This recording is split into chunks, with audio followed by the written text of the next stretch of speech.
প্রথমে আমি ইনস্ট্রাকশনটা দেখে নেই। এখানে বলছে যে imagine your aunt has recently visited you. কল্পনা করো যে তোমার আন্টি তোমার গ্রামে এসেছে ভিজিট করার জন্য। ডিউরিং হার ভিজিট, তার এই ভিজিটের মধ্যে, ভ্রমণের মধ্যে, you had a conversation with her about presentation skill. তুমি তার সাথে প্রেজেন্টেশন স্কিল নিয়ে, মানে উপস্থাপনার যোগ্যতা নিয়ে তুমি তার সাথে কি কথাবার্তা বলতেছো।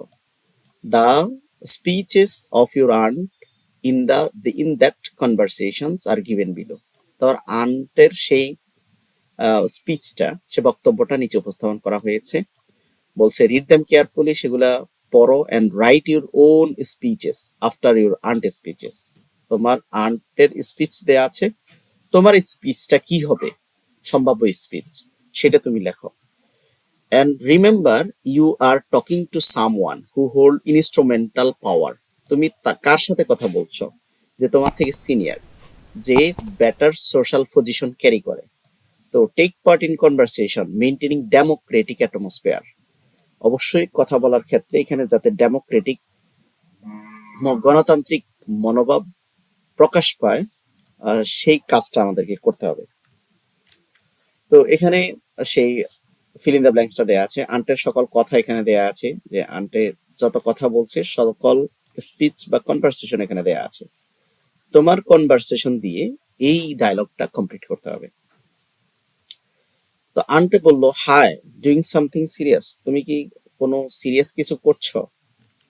তো তোমার জবাব এরকম হতে পারে, ইয়েস আন্ট, হ্যাঁ aunty, I have been working on improving my presentation skills lately, বা রিসেন্টলি, বা অলরেডি। আমি প্রেজেন্টেশন স্কিলের উন্নয়নের ক্ষেত্রে কি করছি, চেষ্টা করে যাচ্ছি, কাজ করে যাচ্ছি। তো আন্টি বলছে, আর ইউ প্রেজেন্টিং এনিথিং, তুমি কি কোনো কিছু উপস্থাপন করেছ? Not at a moment, not at this moment, এখনো করি নাই। But I am looking forward to opportunity, I am looking forward to get chance where I can showcase my skills. মানে এখনো প্রেজেন্টেশন করি নাই, বাট আমি আমার স্কিলটা গ্যাদার করতে চাই। সাউন্ডস গ্রেট, আন্ট বলছে যে খুব ভালো। How are you preparing yourself for the presentation, এই প্রেজেন্টেশনের জন্য তুমি কিভাবে নিজেকে প্রস্তুত করছো?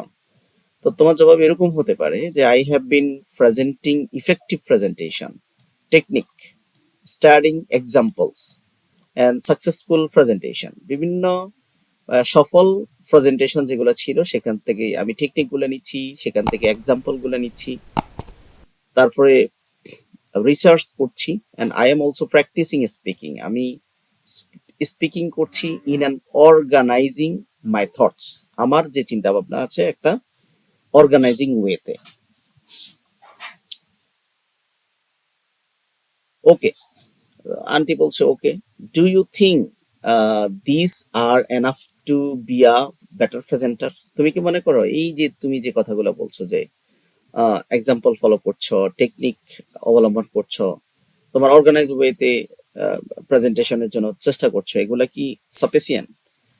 তো তুমি তোমার উত্তর এরকম হতে পারে, I believe they are a good start, আমি মনে করি যে হয়তো ভালো হবে না, বাট স্টার্টটা গুড হবে, ভালোভাবে শুরু করতে পারবো। But I am always open to learning মোর, আমি সবসময় চেষ্টা করি যে নতুন কিছু শেখার জন্য বা বেশি বেশি শেখার জন্য। Do you have any suggestion for improvement, আপনার কাছে কি কোনো সাজেশন আছে ইমপ্রুভমেন্ট করার ক্ষেত্রে?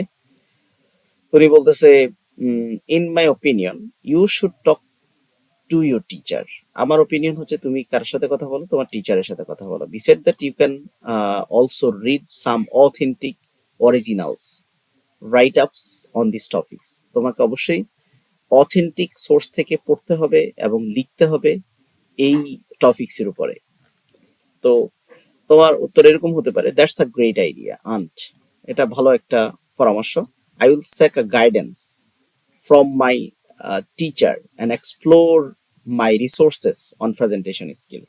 তার মানে আমি টিচারের গাইডেন্স নিব এবং আমার রিসোর্স কে এক্সপ্লোর করার জন্য, আমার প্রেজেন্টেশন স্কিলটাকে ডেভেলপ করার জন্য।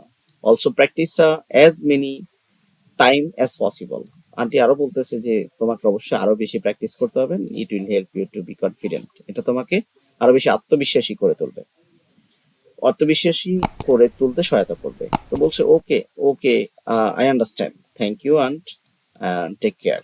তো এই ছিল কনভারসেশন। পরবর্তী এটা যদি আমরা করি তাহলে এরকম হতে পারে।